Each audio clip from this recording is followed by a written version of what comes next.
स्वागत है आप सभी लोगों का हमारे इस रेलवे मंथन के यूट्यूब चैनल पर। इस क्लास में हम लोग फिजिक्स के टॉप 30 क्वेश्चंस देखने वाले हैं। यह क्वेश्चंस हमारे RRB group D, technician, RRB JE व एएलपी के एग्जाम में पूछे गए प्रश्नों का यह संग्रह है। ठीक है, तो इसमें हम लोग पहला क्वेश्चन करने वाले हैं कि 20 न्यूटन का एक नेट क्षैतिज बल 4 किलोग्राम के एक ब्लॉक पर जो प्रारंभ में 5 सेकंड तक विरामावस्था में है कार्यरत है, तो हमको ब्लॉक की अंतिम चाल ज्ञात करनी है। ठीक है, तो हमको दे रखा है यहाँ पर बल, यानी हमको F का मान दे रखा है 20 न्यूटन का है।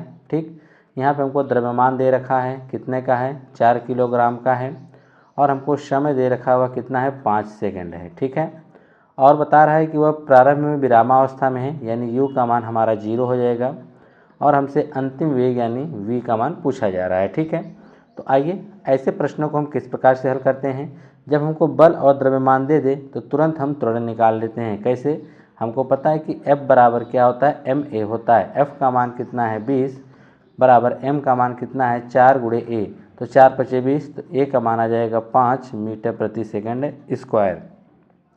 इतना त्वरण उत्पन्न होगा। हमको बताना क्या, अंतिम वेग। हम जानते हैं कि v u a और t में गति का जो है एक समीकरण है, प्रथम समीकरण, जिसे हम कहते हैं v बराबर u प्लस ए टी। तो यहाँ पे v का मान अगर हम ध्यान से देखेंगे तो हमारा v का मान जो दे रखा है वह ज्ञात करना है। u का मान हमारा 0 है, a का मान हमारा कितना है 5 है, और t का भी मान हमारा कितना है 5 है। तो v बराबर ये 0 हो जाएगा 25, तो मीटर प्रति सेकेंड, यानी 25 मीटर प्रति सेकेंड, यानी ऑप्शन नंबर सी हमारा क्या होगा, राइट आंसर होगा। ठीक है, अगर हम प्रश्न नंबर 2 की बात करते हैं, क्या किसी वस्तु के द्रव्यमान और भार के लिए निम्नलिखित में से कौन सा कथन सही है।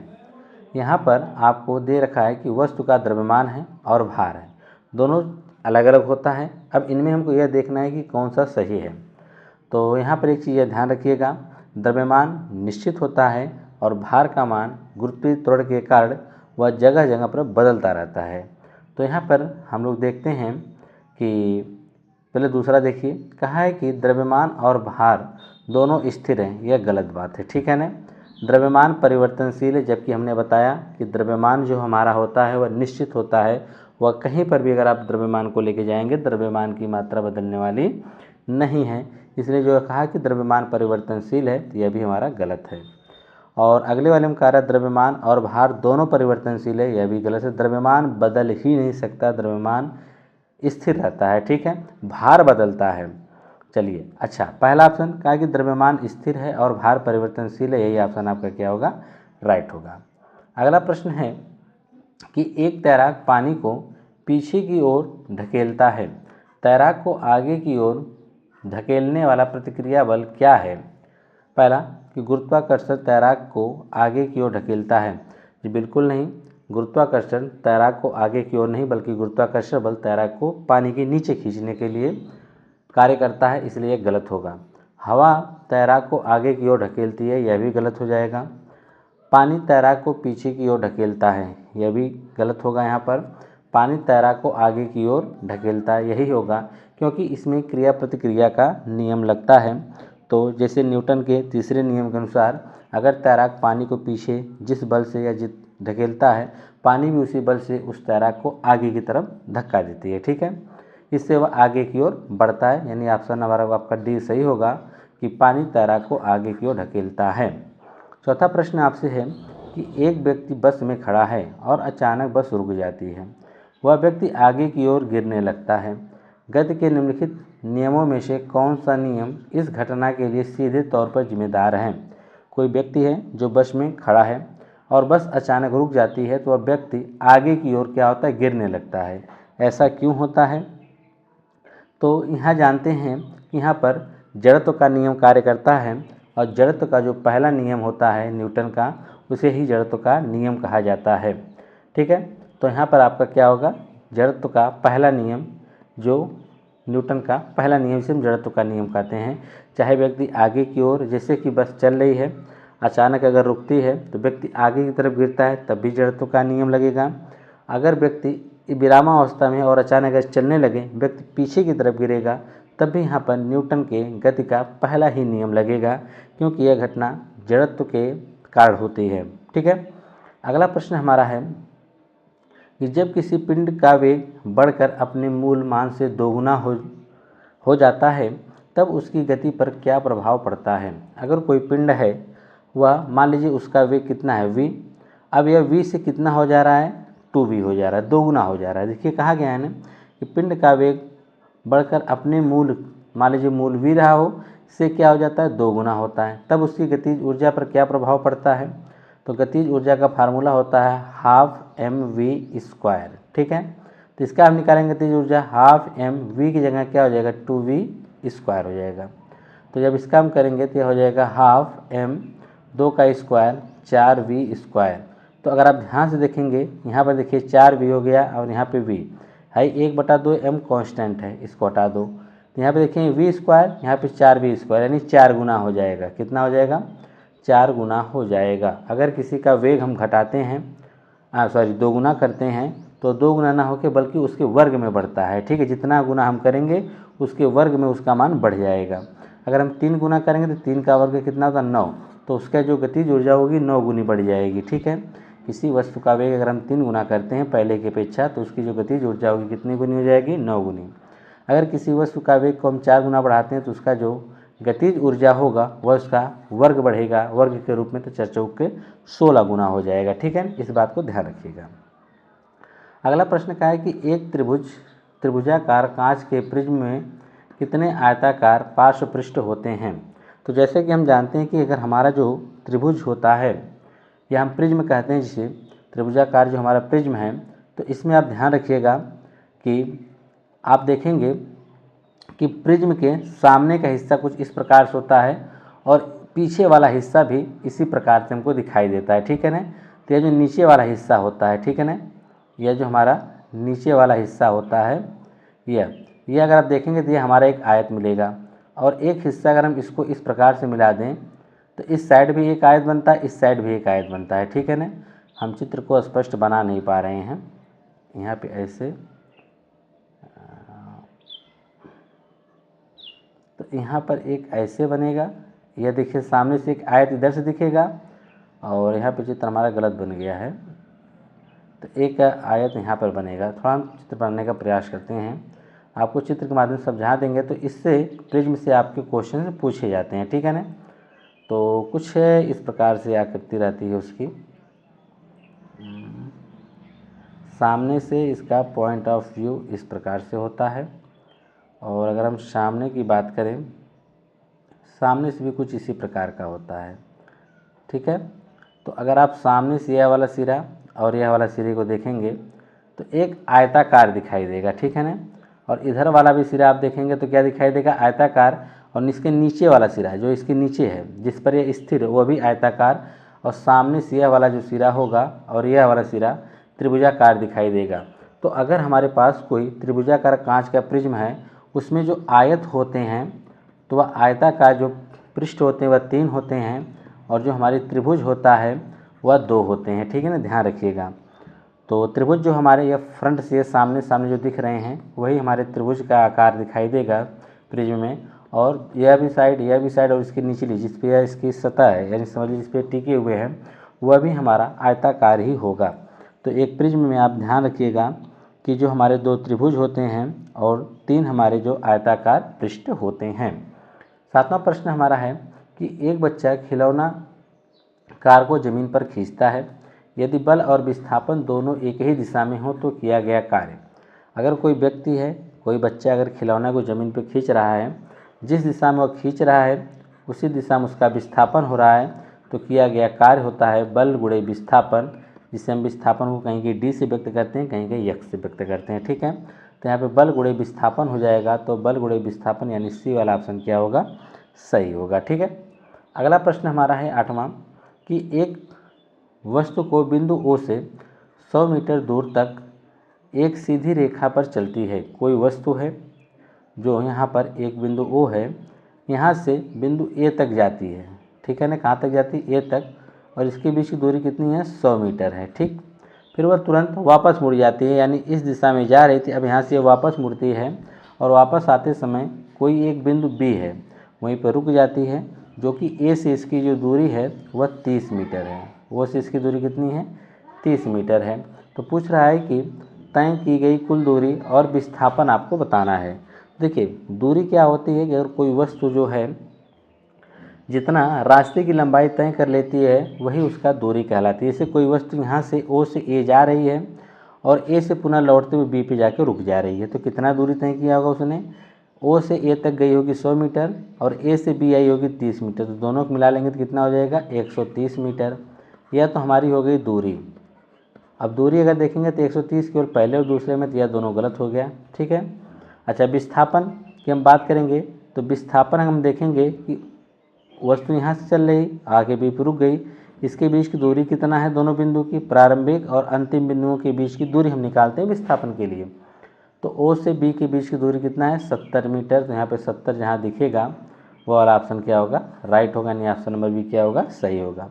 दूरी क्या होता है कि जितना भी वस्तु जितने लंबे रास्ते को तय करती है सभी लंबाइयों को हम जोड़ देते हैं रास्ते की, तो हमको दूरी मिल जाता है। विस्थापन क्या होता है, हम देखते हैं वस्तु पहले कहाँ थी और अब कहाँ है, उसके बीच की जो सबसे न्यूनतम दूरी होगी वही हमारा विस्थापन कहलाएगा। तो वस्तु ओ से चली थी आके रुक गई कहाँ पे, बी पर, तो प्रारंभिक स्थिति ओ, अंतिम स्थिति बी, तो दोनों के बीच की दूरी कितनी है 70, क्योंकि ए से बी के बीच की दूरी है 30, ए से बी जो 30 मीटर की दूरी पर है, तो बी ओ से कितना दूरी होगा 70, और ये 70 हमारा विस्थापन कहलाएगा, ठीक है।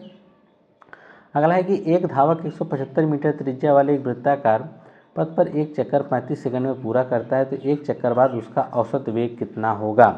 तो ध्यान से रखिए, अगर कोई धावक कि वृत्ताकार पथ पर गति कर रहा है, वह जहाँ से चला और पुनः एक चक्कर लगा के पुनः उसी बिंदु पे पहुँच गया, तो इस स्थिति में अगर हम देखेंगे दूरी तो आप निकाल सकते हैं। दूरी अगर पूछता तो आपको त्रिज्या दे रखा है, सॉरी यहाँ पे आपको त्रिज्या दे रखा है और आप 2πr की सहायता से इसकी आप दूरी निकाल सकते थे, ठीक है। लेकिन इसने आपसे पूछा है औसत वेग।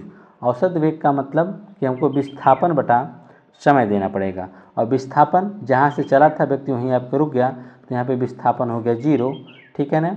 और यहाँ पर विस्थापन अगर 0 हो गया तो जिसके कारण इसका जो औसत वेग होगा वह भी 0 के बराबर होगा, यानी ऑप्शन नंबर ए क्या होगा, सही होगा। क्यों, अगर कोई व्यक्ति विरामावस्था में गति कर रहा है, चाहे कोई धावक ही क्यों ना हो, तो जहाँ से चला था अगर वहाँ पे एक चक्कर लगाया और वो भी वृत्ताकार पथ पर, अगर वृत्ताकार पथ पर एक चक्कर लगाया तो आप यह कहेंगे कि उसका विस्थापन हो गया 0।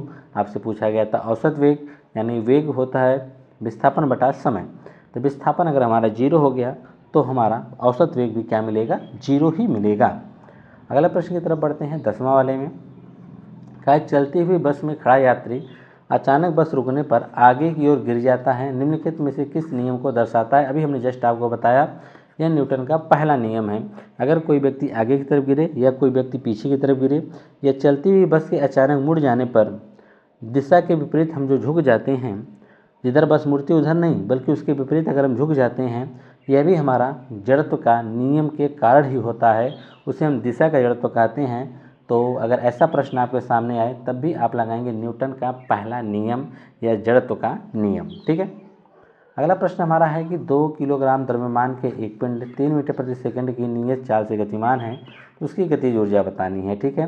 तो गतिज ऊर्जा बराबर होता है हाफ mv², तो यहाँ पे हो जाएगा हाफ, m का मान कितना है 2 गुणे v² मतलब वेग का स्क्वायर कितना हो जाएगा 9, 2 से 2 कट जाएगा तो आ जाएगा 9 जूल, यानी ऑप्शन नंबर बी क्या होगा, राइट हो जाएगा, ठीक है ना। इसके बाद हम आगे बढ़ते हैं 12वें प्रश्न की तरफ। 12वां कहा है कि गुरुत्वीय त्वरण के संबंध में निम्नलिखित में से कौन सा कथन सही है।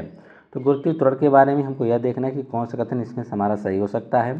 तो हम जानते हैं कि गुरुत्वीय त्वरण g का मान बदलता है, ठीक है। कब बदलता है, अगर हम पृथ्वी सतह से ऊपर की तरफ जाएंगे तब भी g के मान में परिवर्तन आएगा, पृथ्वी सतह से नीचे जाएंगे हम लोग तब भी इस मान g के मान में परिवर्तन आता है।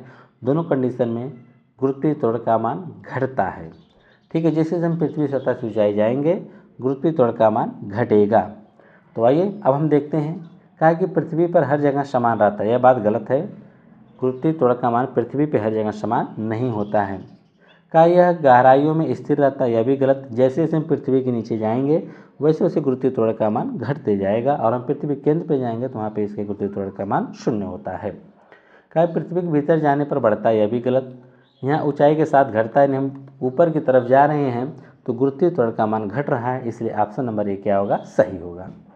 अगर हम 13वें क्वेश्चन की बात करें, वह बल जो किसी वस्तु की गति अवस्था को परिवर्तित करता है क्या कहलाता है। तो हमको यह देखना है कि जिस बल से वस्तु की गति अवस्था को परिवर्तित किए जा सकती है उस बल को हम लोग क्या कहते हैं। देखिए, अगर संतुलित बल रहेगा तो उसमें कोई परिवर्तन नहीं होगा, ठीक है ना। अगर घर्षण है तो भी कोई नहीं, घर्षण जो क्या करता है, गति को आगे बढ़ने से रोकता है। असंतुलित बल ही है कि वस्तु की गति में क्या करेगा, परिवर्तन कर देगा, ठीक है। उसके बाद हम बढ़ते हैं आगे की तरफ। आगे अगर हम देखेंगे कि 72 किलोमीटर प्रति घंटा की चाल से चल रही एक कार को ब्रेक लगाने पर 4 सेकंड बाद क्या होती है, रुक जाती है। अगर वह 4 सेकंड बाद रुक जाती है तो यदि कार और यात्रियों का कुल द्रव्यमान 800 किलोग्राम है तो ब्रेक द्वारा अनुप्रयुक्त बल कितना होगा। कोई जो कार है वह 720 किलोमीटर प्रति घंटा की चाल से चल रही है। अगर हम ब्रेक लगाते हैं तो वह 4 सेकंड बाद वह रुक जाती है। यदि यात्री और कार का जो कुल द्रव्यमान है वह 800 किलोग्राम है, तो अगर हम ब्रेक लगाते हैं तो उस पर कितना बल हमको लगाना पड़ेगा। तो हम यहाँ पे देखते हैं यह कि अगर हम ब्रेक लगाएंगे तो वह गाड़ी रुक जाएगी, इसका अंतिम वेग हमारा क्या हो जाएगा, 0। प्रारंभिक वेग दे रखा है, प्रारंभिक वेग कितना दे रखा है, 720 किलोमीटर प्रति घंटा है। इसको मीटर प्रति सेकंड में बदलने के लिए क्या करेंगे, 5/18 से गुणा कर देंगे, ठीक है। तो 18 चौक 72 हो जाएगा, 40 पंचौक 20, यानी 200 मीटर प्रति सेकंड आ जाएगा। यह उसका प्रारंभिक वेग होगा, ठीक है। आगे की तरफ हम बढ़ते हैं। हमको कुल द्रव्यमान दे रखा है, m का मान कितना दे रखा है, 800 किलोग्राम, ठीक है। तो हमसे पूछ क्या रहा है, बल। हमसे क्या पूछ रहा है कि बताओ कितना बल लगाना पड़ेगा। ध्यान समझिए, कोई कार है वह 720 किलोमीटर प्रति घंटा की चाल से चल रही थी। आपने उस पर ब्रेक लगाया, ब्रेक लगाने के 4 सेकंड बाद वह रुक जाती है, ठीक है। तो हमको यात्रियों और कार का कुल द्रव्यमान पता है कि वह 800 किलोग्राम की है। तो ब्रेक लगाने में हमको कितना बल लगा होगा, हमको यही ज्ञात करना है, ठीक है। तो आइए प्रयास करते हैं कैसे सवाल को हम लगा सकते हैं। तो यहाँ पे हमको समय भी दे रखा है, हमने समय जो कि छोड़ दिया, समय हमारा है 4 सेकंड। तो अगर हम गति का पहला नियम लगाएं तो हमको v भी पता है, u भी पता है, t भी पता है। अगर हम यहाँ से a निकाल लेते हैं तब हम बल निकाल सकते हैं। तो हमको a निकालने के लिए गति का पहला समीकरण लगाना पड़ेगा, v बराबर u प्लस at, ठीक है। अच्छा, अब यहाँ पे हम लोग प्लस का यूज करेंगे या माइनस का करेंगे। तो यहाँ पे ध्यान से देखिएगा, हम लोग माइनस यूज करने वाले हैं। क्यों, क्योंकि गाड़ी रुक रही है। तो जब गाड़ी रुकेगी यानी थोड़ा घट रहा है तो यहाँ पे हम माइनस का उपयोग करने वाले हैं। तो यहाँ पे हमारा हो जाएगा माइनस, तो हो जाएगा v बराबर u माइनस at हो जाएगा, ठीक है। v का मान अगर हम ध्यान से देखेंगे तो v का मान हमको अंतिम वेग हमारा 0 हो जा रहा है, यहाँ 0 हो जाएगा। u का मान हमारा कितना आया, 200, तो 200 हो जाएगा।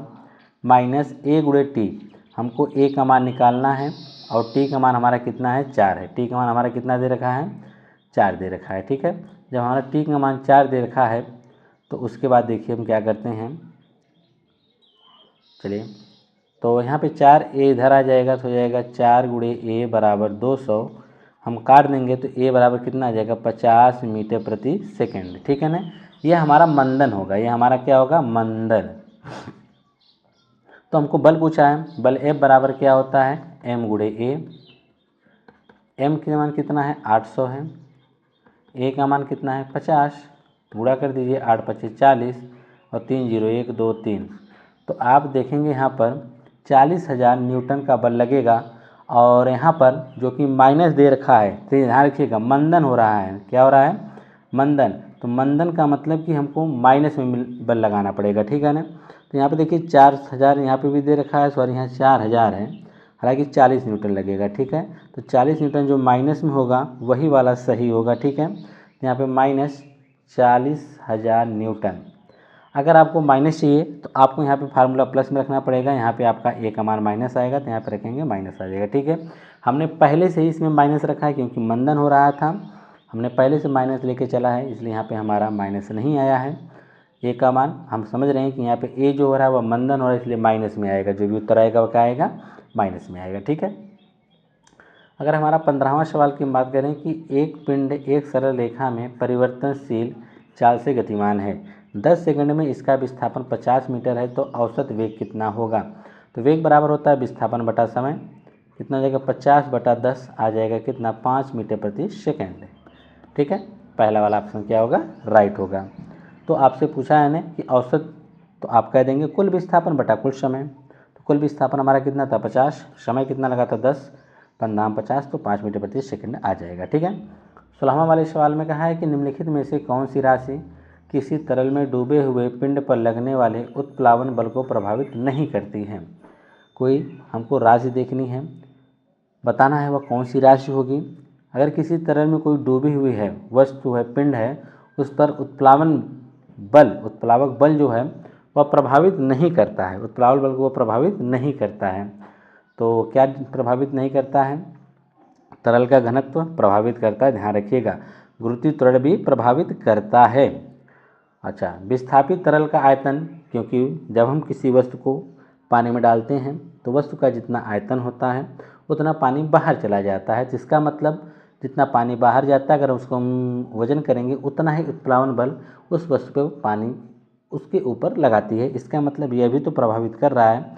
तो प्रभावित कौन नहीं करता, वस्तु का घनत्व। प्रभावित कौन नहीं करता है, वस्तु का घनत्व, यानी यही ऑप्शन क्या होगा सही होगा। बाकी ये सब उत्प्लावन बल को प्रभावित करते हैं, जो उत्प्लावक बल है वह उसको क्या करते हैं प्रभावित करते हैं।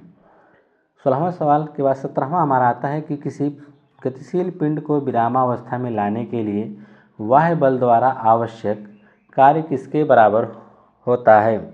कोई गतिशील पिंड है, उसको हमको विरामावस्था में लाने के लिए हमको बाह्य बल द्वारा आवश्यक कार्य किसके बराबर करना होगा। ठीक है, तो अगर कोई गतिशील पिंड है उसको अगर हम लोग किस में लाना चाहते हैं, विरामावस्था में लाना चाहते हैं। ठीक है, तो अगर हम इसको विरामावस्था में लाना चाहते हैं तो हमको इसमें क्या करना पड़ेगा, इसके भार से यहाँ पे कोई लेना देना नहीं, संवेग गति, हाँ इसकी गतिज ऊर्जा के बराबर ही हमको क्या करना पड़ेगा, बाह्य बल लगाना पड़ेगा। वस्तु में जितनी तेज़ी से गतिशील होगी उतना उसकी अधिक ऊर्जा होगी, उस ऊर्जा को कैलकुलेट करेंगे, यानी उसकी गतिज ऊर्जा के बराबर ही हमको क्या करना पड़ेगा, इसके विपरीत दिशा में हमको बल लगाना पड़ेगा, जिससे वो वस्तु क्या होगी रुक जाएगी।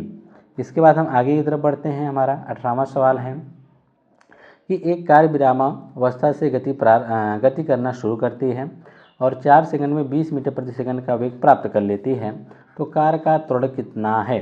कोई कार है जो विरामावस्था में चलना प्रारंभ करते हैं, यानी यू का मान 0 है, और 4 सेकंड में यानी टी बराबर यहाँ पे दे रखा है 4 सेकंड में कितना वेग प्राप्त कर लेती है, 20 मीटर प्रति सेकंड। आपसे त्वरण पूछा जा रहा है कि बता दीजिए त्वरण कितना होगा। तो लगा दीजिए गति का पहला समीकरण, v बराबर u प्लस AT। v का मान कितना है 20, u का मान है 0, प्लस a निकालना है, t का मान अगर हम देखेंगे तो हमारा कितना है 4 है, तो जाएगा 20 बराबर a गुणे 4, 4 पचे 20, तो a का मान कितना जाएगा 5 मीटर प्रति सेकंड स्क्वायर, क्योंकि यह त्वरण है तो इसलिए इसका मात्रक होगा 5 मीटर प्रति सेकंड स्क्वायर।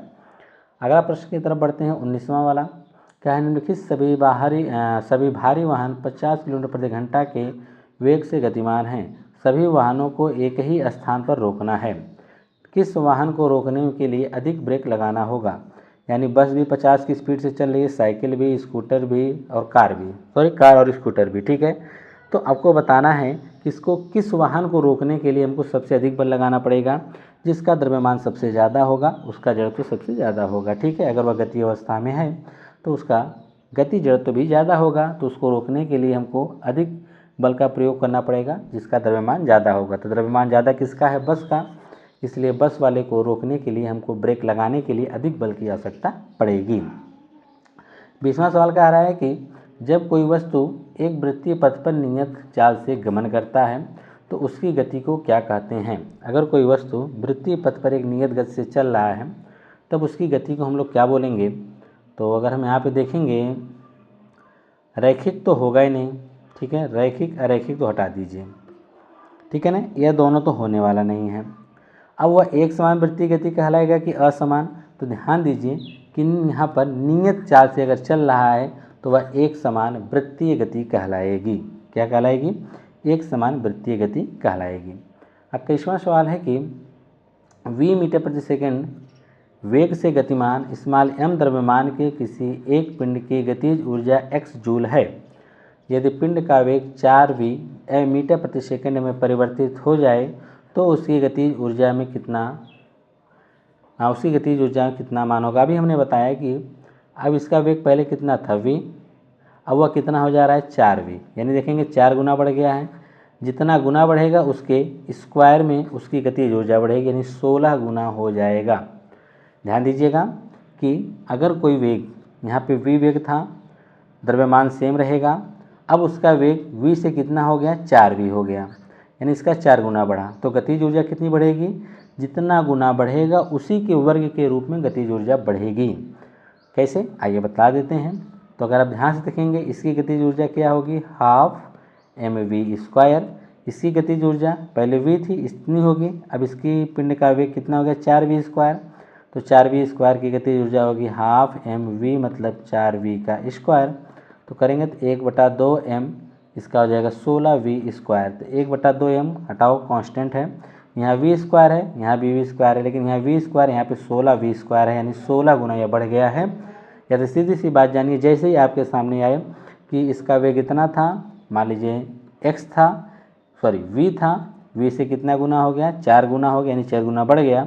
तो गतिज ऊर्जा पूछे तो जो बढ़े हुए का तुरंत स्क्वायर करो, तो 4 गुना हुआ तो 4 का स्क्वायर कितना होता है 16 गुना, उसकी गतिज ऊर्जा बढ़ जाएगी। अगला है 22वां कि यदि पृथ्वी और चंद्रमा के बीच की दूरी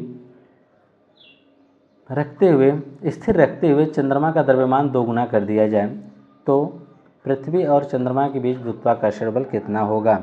तो गुरुत्वाकर्षण बल जो देखिए हमारा क्या होता है, F जो होता है वो हमारे अनुक्रमानुपाती होता है m1 और m2 के, और F जो हमारा व्युत्क्रमानुपाती होता है 1/r², यानी दोनों के बीच की दूरी के व्युत्क्रमानुपाती होता है।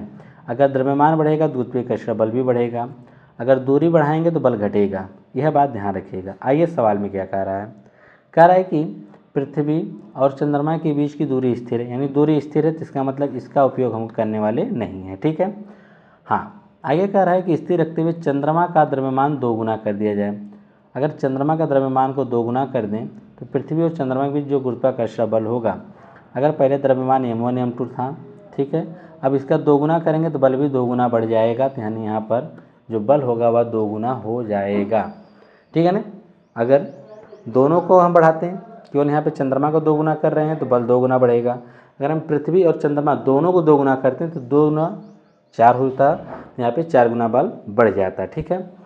हम 23वें सवाल की बात करते हैं कि 23वें सवाल में क्या कह रहा है, 2 किलोग्राम द्रव्यमान की एक वस्तु 10 मीटर प्रति सेकंड के वेग से चल रही है। यदि उस पर 5 सेकंड के लिए 4 न्यूटन का बल लगाया जाए तो अंतिम वेग कितना होगा। अगर 2 किलोग्राम द्रव्यमान की एक वस्तु है, ठीक है ना, m का मान कितना है 2 किलोग्राम द्रव्यमान, और इस वस्तु के वेग से कितने से चल रही है, वह चल रही है 10 मीटर प्रति सेकंड के, ठीक है। कह रहा है उस पर 5 सेकंड के लिए हम बल लगा रहे हैं 4 न्यूटन का, समय कितना है 4 सेकंड, और बल कितना लग रहा है, यानी F का मान कितना है 4 न्यूटन। तो हमसे अंतिम वेग पूछा रहा है, अंतिम वेग यानी यहाँ पर हम लोगों ने क्या लिखा है, यहाँ पे हमारा u रहेगा ना, अंतिम वेग हमसे पूछ रहा है। कहा है कि 2 किलोग्राम द्रव्यमान की एक वस्तु थी, पहले वह कितने के वेग से चल रही थी 10 मीटर प्रति सेकंड के वेग से चल रही थी, उस पर 5 सेकंड के लिए हमने 4 न्यूटन का बल लगा दिया। अब उसका वेग कितना हो गया होगा, तो यहाँ पर हम वेग निकालने के लिए सबसे पहले अगर हम देखेंगे तो कि हमको द्रव्यमान और बल पता है तो तुरंत हम त्वरण निकाल लेते हैं। तो होता है F बराबर m गुणे a, F का मान कितना है 4 बराबर m का मान है 2 गुणे a निकालना है, 2 दूनी 4, तो a बराबर हमारा आ जाएगा 2 मीटर प्रति सेकंड स्क्वायर। यह हमारा त्वरण है, यह हमारा क्या है त्वरण है। अब हमको पूछा अंतिम वेग, अंतिम वेग के लिए हमारा होता है v बराबर u प्लस at, ठीक है। v का मान हम निकालेंगे, u का मान हमारा कितना है 10 प्लस a का मान हम देखेंगे 2 है, गुणे यहाँ पे हम t का मान देखेंगे तो t का मान हमारा कितना है 4 है, t का मान हमारा कितना है 4 है, तो यहाँ पे हम t का मान 4 कर देंगे तो हो जाएगा 10 प्लस 8 बराबर कितना 18। कुछ मिस्टेक हो रहा है क्या, तो अगर हम यहाँ से देखेंगे तो f का मान हमारा कितना है 4 न्यूटन, m का मान 2, a का मान 2 मीटर प्रति सेकंड स्क्वायर आ गया, ठीक। तो यहाँ पे हमको v का मान निकालना है, u का मान कितना दे रखा है 10, ठीक है ना, तो u का मान हमारा 10 दे रखा है, a का मान हमारा कितना है 2, और या t टी का मान कितना है 4 है, 4 दूनी 8 हो जाएगा, तो 8 दूनी 16 जो कि विकल्प में तो नहीं दे रखा है। कुछ मिस्टेक हो रहा है, ठीक है, तो इसमें वाले में कुछ मिस्टेक हो रहा है। क्या गलतियां हो रही हैं उसको हम लोग पकड़ने का प्रयास करते हैं। सॉरी हम लोग गलती ये की है कि यहाँ पे 5 सेकंड के लिए लिया जा रहा है, ठीक है, और हम यहाँ पे सेकंड 4 ले रखे हैं, गलती यही हो रही है, ठीक है। गलती पकड़ में आ गई कि हम लोग यहाँ पे समय गलत काउंट कर रहे हैं। जब गलत रखेंगे तो उत्तर हमारा गलत ही आएगा। ऐसी गलतियाँ अक्सर परीक्षा में होती रहती हैं। तो यहाँ पे जो हमारा टी है वह हमारा कितना है 5 सेकंड के लिए है। टी का मान हमारा कितना है 5 सेकंड के लिए, ठीक है। तो यहाँ पर भी ए का मान हम 2 रखेंगे, टी का मान 5 रखेंगे, तो यह हो जाएगा 10 + 10 बराबर कितना 20 मीटर प्रति सेकंड। तो 20 यानी ऑप्शन नंबर सी आपका क्या होगा राइट। सॉरी ये तो डी पे लग गया, कितनी गलतियाँ होगी आज। यानी हमारा यह बी वाला सही होगा। कौन सा सही होगा? डी वाला, ठीक है, 20 मीटर प्रति सेकंड। 24वें सवाल की अगर हम बात करते हैं कि यदि वस्तु की स्थितिज ऊर्जा किस पर निर्भर करती है। स्थितिज ऊर्जा किस पर निर्भर करती है? तापमान पे? बिल्कुल भी नहीं। गति होने पर, उसके वेग पर? भाई स्थितिज ऊर्जा तो गति कहाँ होगी। रंग और आकार पे? बिल्कुल नहीं। उसकी स्थिति और विन्यास पे, यानी ऑप्शन नंबर बी क्या होगा राइट होगा, ठीक है। ऑप्शन नंबर बी क्या होगा हमारा सही होगा। इसके बाद हम 25वें क्वेश्चन की बात करते हैं। 25वें सवाल में कहा है कि एक समान वृत्तीय गति में वेग की दिशा क्या है। अगर कोई एक समान वृत्तीय गति कर रहा है तो उसके वेग की दिशा की अगर हम बात करें, केंद्र से दूर?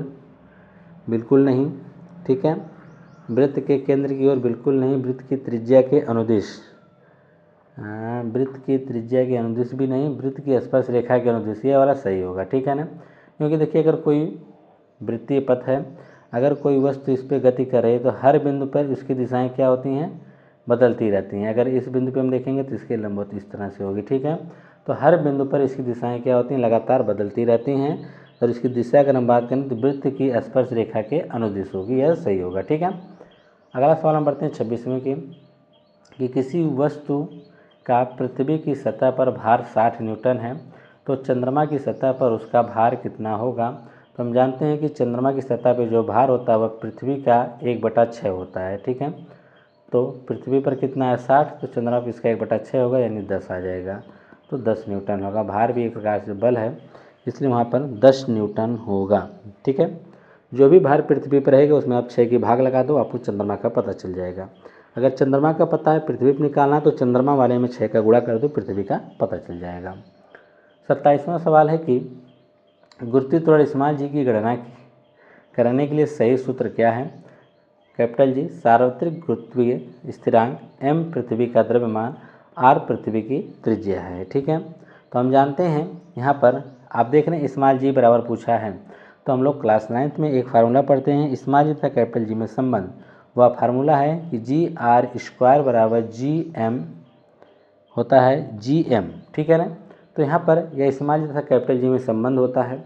यहाँ पर हमको स्मॉल जी बराबर निकालना है, तो आर इसके बटा में चला जाएगा, तो हम यह कह सकते हैं कि स्मॉल जी बराबर GM बटा में R²। देखिए ऐसा कोई है क्या, यहाँ पे m का स्क्वायर है गलत, यहाँ पे GM है गलत, यहाँ पर आप देखेंगे C वाला भी गलत क्योंकि यहाँ m का स्क्वायर है।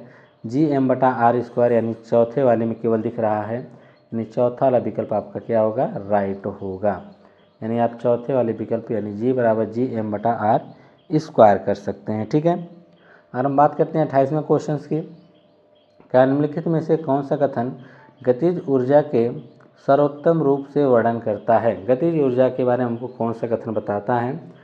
तो गतिज ऊर्जा में देखते हैं कि वह ऊर्जा जो विरामावस्था के कारण घटती है, बिल्कुल नहीं।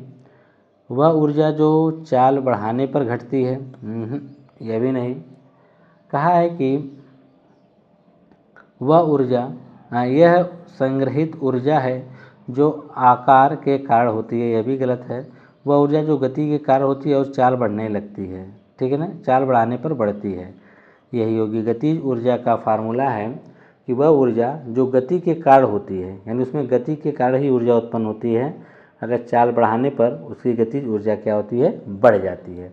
और इन सब में क्या था कि इसमें कह रहा है कि वह ऊर्जा जो विरामावस्था के कारण होती है, बिल्कुल गलत हो गया।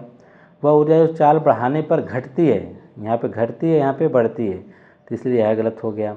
और ये आकार के कारण बिल्कुल डिपेंड नहीं करता है, तो यह भी गलत, केवल हमारा जो हो जाएगा डी वाला सही हो जाएगा। ठीक है, अगर हम आगे देखते हैं, हमारा 29वां कह रहा है कि एक उपग्रह पृथ्वी के परितः एक समान वृत्तीय कक्षा में घूम रहा है, इसकी गति के बारे में कौन सा कथन सही है।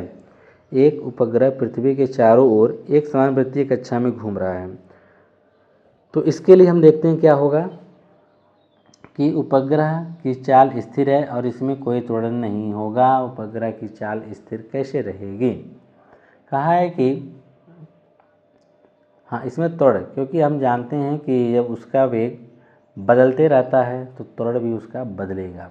ठीक है, कहा है कि उपग्रह का वेग एवं त्वरण स्थिर रहता है, यह भी गलत। वेग स्थिर लेकिन इसकी चाल स्थिर नहीं होती, यह भी गलत। कह रहा है कि उपग्रह की चाल स्थिर है लेकिन इसका वेग स्थिर नहीं है, इसका वेग लगातार क्या होते रहता है, बदलते रहता है। अगर वेग इसका बदलते रहता है तो इसका त्वरण भी बदलते रहेगा। ठीक है, चाल उसकी स्थिर रहेगी। तो आगे हम बढ़ते हैं 30वां वाले में कि एक समान गति के लिए निम्नलिखित में से कौन सा कथन सही है। तो हम यहाँ पे देखेंगे, दूरी समय ग्राफ का ढलान बढ़ रहा है, दूरी समय ग्राफ का ढलान स्थिर है, दूरी समय ग्राफ का ढलान घट रहा है, दूरी समय ग्राफ का ढलान 0 है। तो एक समान गति के लिए पूछा है ना, तो एक समान गति के लिए ढलान 0 होगा नहीं, ढलान घटेगा नहीं, ढलान बढ़ेगा नहीं, जिसका ढलान क्या रहेगा, स्थिर रहेगा, यानी ऑप्शन नंबर बी हमारा क्या होगा, सही होगा। यह थे आपके फिजिक्स के टॉप 30 क्वेश्चंस। कैसे लगा आप लोग कमेंट करके ज़रूर बताइएगा। हम मिलते हैं इसके नेक्स्ट पार्ट में, पार्ट 3 में। उसमें भी हम लोग फिजिक्स के टॉप 30 क्वेश्चंस को ऐसे ही सॉल्व करेंगे। ये सारे क्वेश्चंस जैसे कि हमने बताया आरआरबी ग्रुप डी टेक्नीशियन, ठीक है, एएलपी और आप यूँ कह लीजिए ग्रुप डी में परीक्षाओं में पूछे गए हैं। सभी प्रश्नों का यह संग्रह है। धन्यवाद। चैनल को सब्सक्राइब करना न भूलें।